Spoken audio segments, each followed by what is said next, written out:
Hello বন্ধুরা, Mukherjees blogs and লাইফস্টাইলে সবাইকে স্বাগত। তো সেদিন আমাদের গন্তব্যস্থল ছিল হচ্ছে বারাণসী। তো বারাণসীতে গিয়ে আমরা কোথায় ছিলাম, কেমনভাবে আমরা পুজো দিলাম, কেমনভাবে গঙ্গা আরতি দেখলাম, সবটাই তোমাদের শেয়ার করবো এই ভিডিওতে। তো পরদিন আমরা সকাল 9:55 নাগাদ বারাণসীতে পৌঁছে গেছিলাম।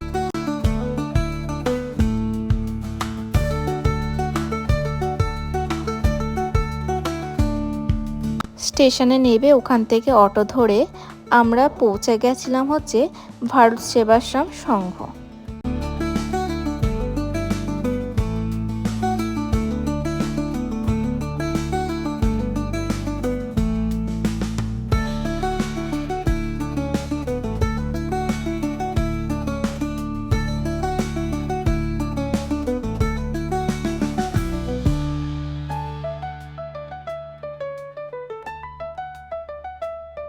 তো আমাদের রুমের সামনের ব্যালকনি থেকে বাইরের ভিউটা বেশ অসাধারণ লাগছিল। সকাল সকাল ছিল, একটু হালকা হাওয়াও দিচ্ছিল, কিন্তু বেলা বাড়ার সাথে সাথে গরমও ছিল, অতটা ঠান্ডা ছিল না সেখানে, কিন্তু বাইরের ভিউটা বেশ খুবই সুন্দর লাগছিল। তারপর আমরা একটু ফ্রেশ হয়ে চলে গেছিলাম হচ্ছে কাশী বিশ্বনাথ টেম্পলে পুজো দিতে। তো তোমরা দেখতেই পাচ্ছ কত ভিড় ছিল। আর যেহেতু এখন কুম্ভ মেলা চলছে তাই ভিড় থাকবে, এটা স্বাভাবিক কথা। তো প্রচণ্ড ভিড় ছিল। তো আমরা সেখান থেকে ভিআইপি টিকিট কেটে গেট নাম্বার 4 থেকে আমরা ঢুকে গেছিলাম। মন্দিরের ভেতরে যেহেতু ফোন অ্যালাউ ছিল না, তাই আপনাদের সাথে ভেতরে ভিউটা শেয়ার করতে পারিনি। ভেতরে অনেকটাই লাইন ছিল, বাট ভালোই আমরা পুজো দিতে পেরেছি, বাবাকে সামনে থেকে দর্শন করতে পেরেছি।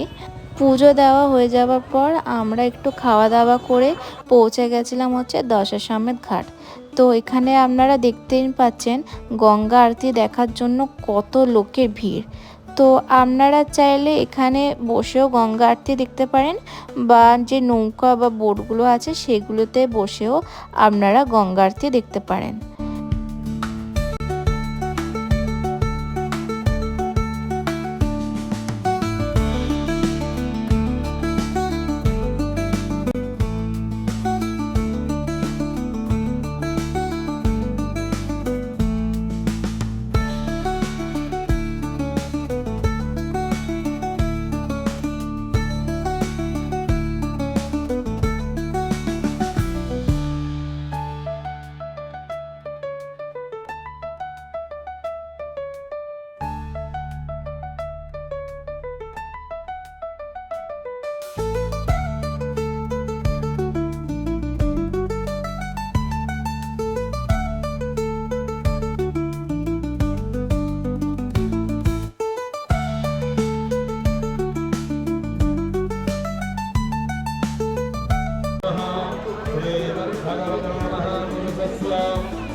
তো আমাদের গঙ্গা আরতি দেখা হয়ে গেছে।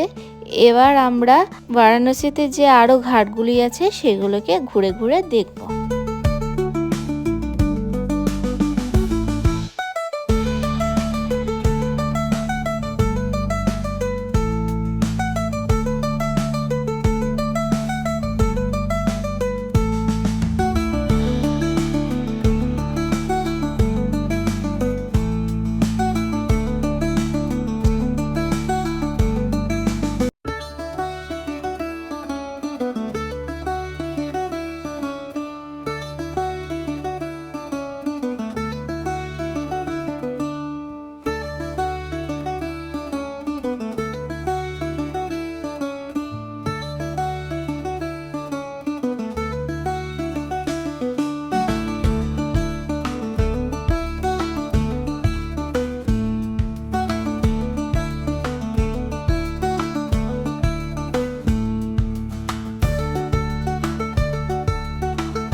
তো আজকের ভিডিওটা এখানেই শেষ করলাম।